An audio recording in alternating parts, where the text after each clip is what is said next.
Slava lui Dumnezeu stă în ascunderea lucrurilor, iar slava împăraților stă în cercetarea lucrurilor. Proverbele 25, versetul 2. De ce Domnul Iisus facea minuni? De ce Domnul Iisus facea minuni? Am văzut deja un răspuns. Minunile dovedeau că este Fiul lui Dumnezeu. Dar aș vrea să vedem un aspect și pentru a vedea acest aspect trebuie să ne oprim puțin și să ne punem această întrebare. De ce toate aceste minuni făcute de Dumnezeu, de același Dumnezeu, de ce li se dă nume diferite? De ce unele sunt numite minuni, celălalt semne, celălalt lucrări? Dacă au nume diferite, deși toate sunt lucruri supranaturale făcute prin puterea lui Dumnezeu, dar dacă au nume diferite, este clar că au funcții sau că au greutăți diferite. Funcții sau greutăți diferite. Funcții, de exemplu, am văzut ieri, văzând întâmplarea lui Moise, funcția acestor 3 lucruri miraculoase care Dumnezeu îi dă lui Moise de făcut în Egipt, sunt numite semne, pentru că funcția lor este să ajută poporul la care este trimis mesagerul să creadă că mesagerul chiar vine de la Dumnezeu. Pentru că Dumnezeu, în modul lui de a lucra, se întâlnește în loc tainic cu mesagerul. Când Dumnezeu se întâlnește cu Moise, poporul nu este acolo. Poporul nu este prezent. Și Moise ridică această obiecție, nu să mă creadă. Și răspunsul lui Dumnezeu zice, ba da, am o soluție. Îți dau 3 semne să faci înaintea lor. Dacă nu cred primul semn, fă al doilea. Dacă nu cred al doilea, fă al treilea semn. Și Dumnezeu se oprește acolo și înțelegem că deja Biblia zice marturia 2 este adevărat. Deci al treilea semn era ceva extra, era un bonus. Și Dumnezeu se oprește acolo, zice 3 e de ajuns. Deci, aceste minuni au nume diferite pentru că au funcții, cum ar fi, de exemplu, semne. Funcția lor este să ajute poporul să creadă în cel trimis. De aceea se numesc semne. Semne. Și Dumnezeu dă Moise 3 semne foarte specifice, care nici nu sunt pentru Faraon. Zice, vei face asta înaintea poporului sau bătrân poporului. Asta e pentru popor, sunt semne pentru popor. Pentru Faraon și poporul lui au venit celelalte minuni. Deci, se deosebesc prin funcția sau prin greutatea. Este un lucru să te rogi pentru cineva care are durere de cap și instant este vindecat. E altceva să te rogi pentru un mort. Yeah? Deci aceste nume diferite este pentru că au funcții diferite sau au greutăți diferite. De asta avem aceste categorii. Nu există în întâmplare.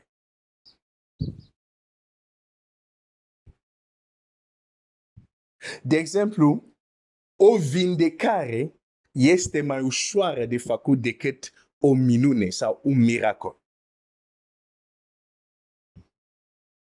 Deși o vindecare e tot o minune, dar vindecări sunt într-o categorie mai ușoară de făcut decât ce se numesc miracol sau minuni.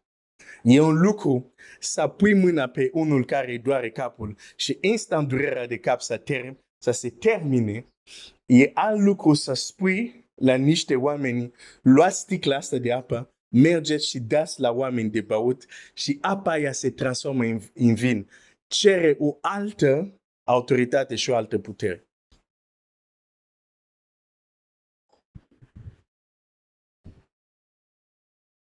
De exemplu, când Lazar era bolnav,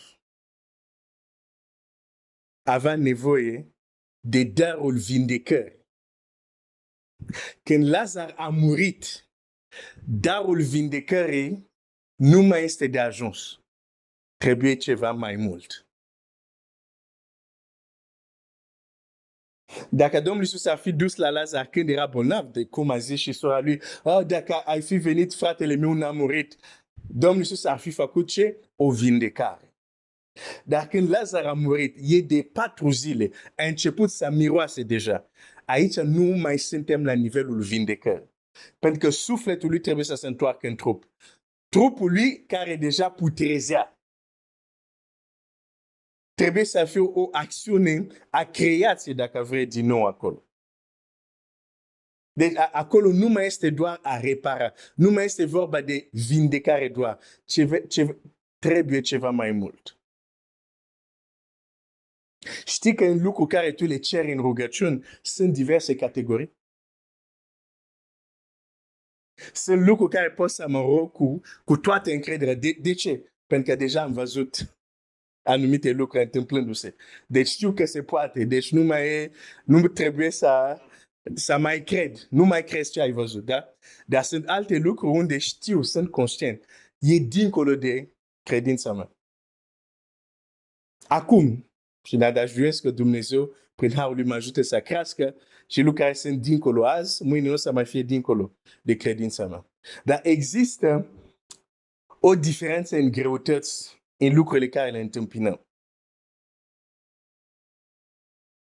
Lazar, în mormânt de 4 zile, nu are nevoie de vindecare. Are nevoie de putere, de o putere miraculoasă să-l scoată acolo.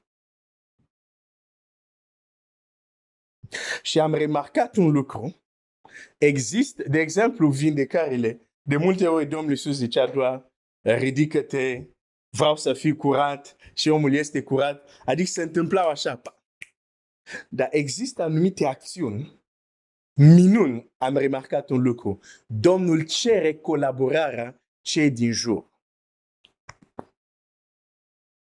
Și spui, dar dacă cei din jur nu colaborează, nu face minune.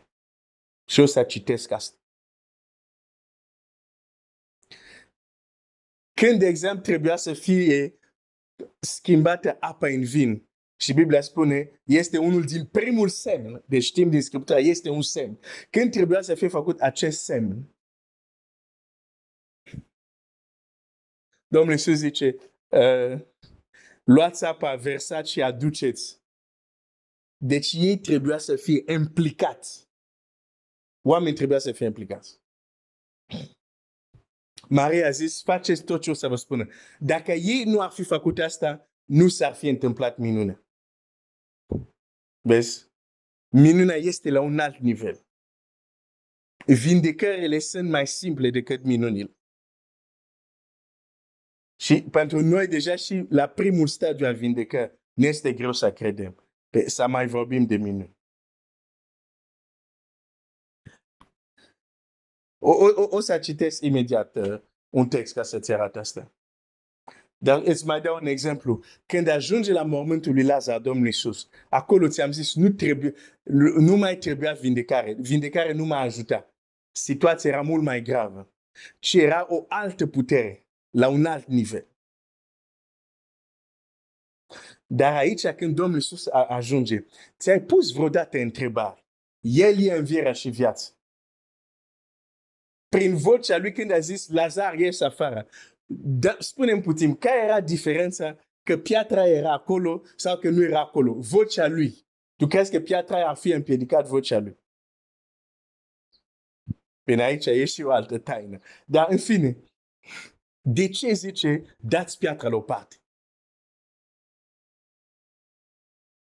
Pentru că există anumite minuni unde Dumnezeu cere participarea oamenilor. O persoană, dar trebuie să fie implicat alți oameni. Când sora a zis, Doamne, miroase greu, el zice, nu ți-am zis că dacă crede, vei vedea. Cu alte cuvinte, zice, modul vostru de a vă arătat credința acum, nu e să-l ridicați din mort, Dar modul vostru este să vă încredeți în ce spun eu. Dați piatra la o parte. Și când au dat-o la o parte, prin acest gest, au dovedit supunerea și credința lor în ceea ce a zis el. Sunt minuni unde dacă tu nu participi, Dumnezeu nu face. Și o să citesc un text unde zice ceva mai grav decât... Eu am zis Dumnezeu nu face, dar hai să citesc un text care zice ceva mult mai grav decât Domnul nu face. Și este în Biblia ta. Nu eu am scris-o, deci nu te supăra pe mine, da? Ce o să citesc acum? Marcu 16, nu, Marcu 6, versetul 1. Sau chiar versetul 2. Marc 6, versetul 2. Când a venit ziua sabatului, a început să învețe pe noroade din sinagogă. Mulți când l-auzeau se mirau și ziceau, de unde are el aceste lucruri? Ce fel de înțelepciune este aceasta care a fost dată? Și cum se fac astfel de minuni prin mâinile lui? Nu este acesta templarul, feciorul Marie, fratele lui Iacov, a lui Iosie, a lui Iuda și a lui Simon? Și nu sunt surorile lui aici între noi? Și găseau o pricină de potignire în el. Dar Iisus le-a zis, un porc nu este disprețuit decât în patria lui, între rudele lui și în casa lui. Versetul 5. Asta e un versetul tare greu. E tare greu. Dar, versetul 5. N-a putut să facă nicio minune acolo, ci doar a pus mâinile peste câțiva bolnavi și i-a vindecat. Ai, Seigneur. Când mă uit în franceză, e la fel. Il n'a pas pu. Hai să mă uit în engleză. Marc 6. Ce zic englez? Marc 6. Marc 6.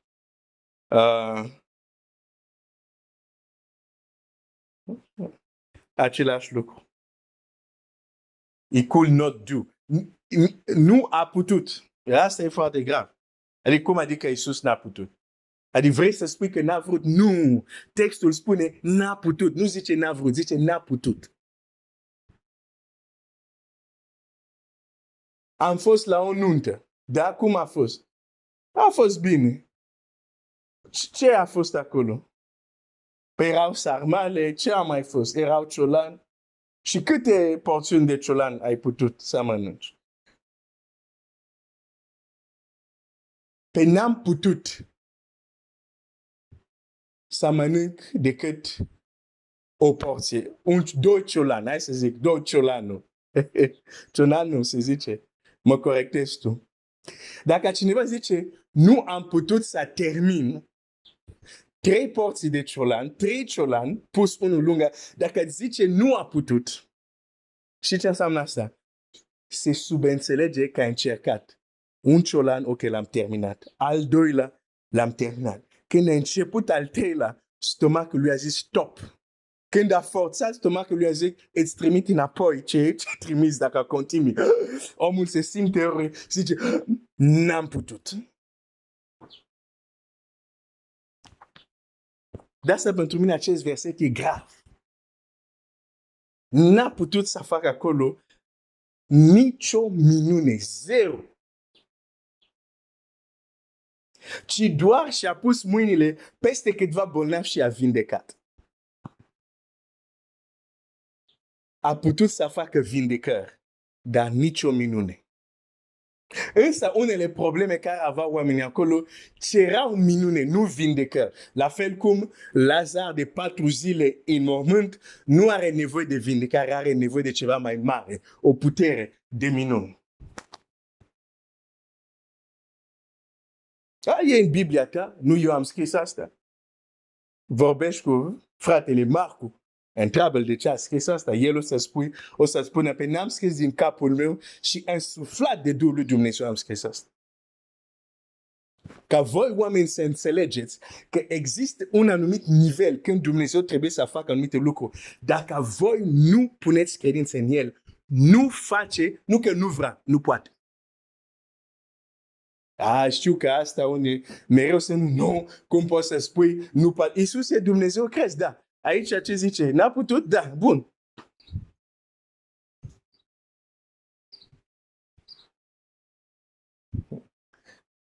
Seigneur. Nu că este slab, nu că nu are putere, dar Dumnezeu a hotărât că unele lucruri, dacă omul nu participă, nu se întâmplă. E simplu. Nu e vorba că Dumnezeu nu este puternic, să nu mă înțelegi greșit. Dar e vorba să înțelegem principiile, cum Dumnezeu lucrează. Și ți-am zis, multe lucruri miraculoase au diferite nume, pentru că au funcții diferite sau greutăți diferite. În acest text vedem foarte clar că există o greutate diferită între a face vindecări și a face minuni. Și din text se înțelege foarte clar, minuni sunt mai grele de făcut decât vindecări.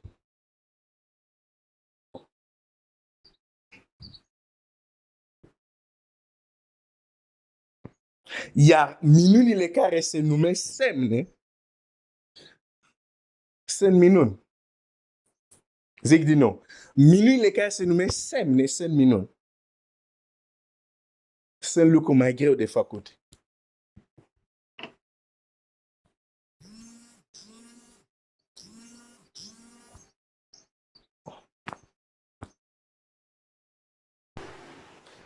Și din nou, când punem toate lucrurile în același sac, înainte ziceam, nu poți să spui toată lumea, pentru că zic că este creștin, în același sac. Tot așa, nu putem pune toate lucrurile miraculoase în același sac. La un moment dat, când creștem, tocmai a crește este a dezvolta acest simț de a face deosebirea unde celălalt nu văd deosebirea. Unde celălalt văd doar minuni, eu zic nu. Văd vindecări, văd minuni, văd semne și sunt distincte. În Evrei 5, care este natura, abilitatea oamenilor maturi? Este prin judecată exersată. Ei pot deosebi. Așa zice? Nu. Hai să citesc că eu mai zic uneori din franceză, dar hai să văd din nou Evrei 5 și apoi o să închei și continuăm mâine. Ți-am zis la început, facem un ocol, dar este un ocol, îți spun, este de folos. Deci,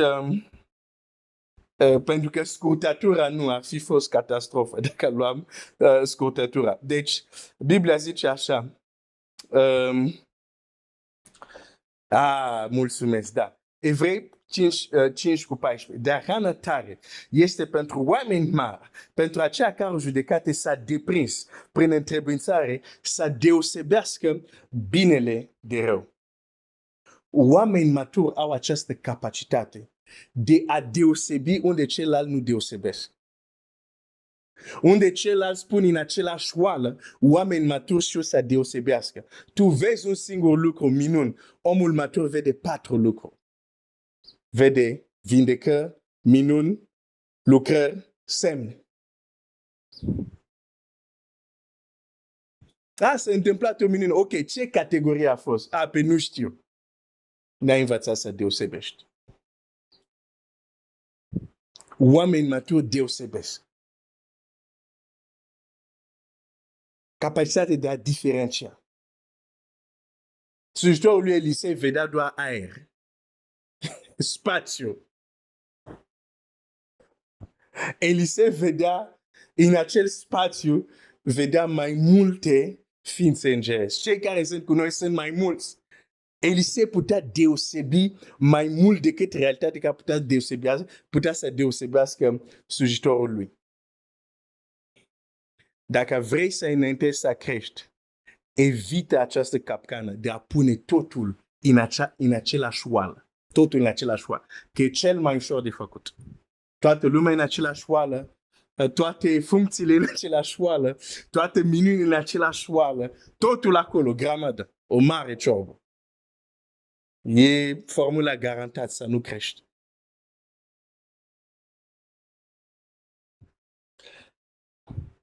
Va trebui să mă opresc aici, că deja, Ți-am dat un bonus de 5 minute.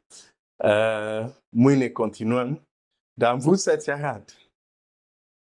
Sunt diverse nume pentru că există diferență în funcții și în greutăți. Și ajungem, asta o să ne ajute să răspundem la această întrebare. De ce Iisus facea minuni? Dumnezeu să te binecuvânteze.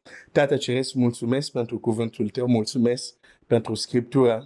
Este pur și simplu minunată. Mă rog, Tată Ceresc,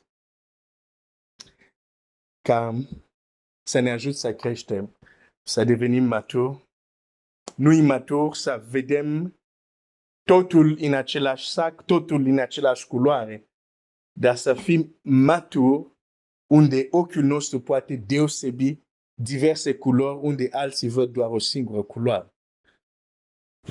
Diverse realități unde alții văd doar o singură realitate. Ajută-ne să crești.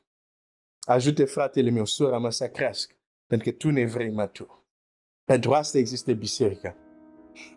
Că toți să ajungem la starea de om mare. La starea de om mare. Adică să fim oameni maturi. Ajută-ne. În numele lui Iisus. Amin.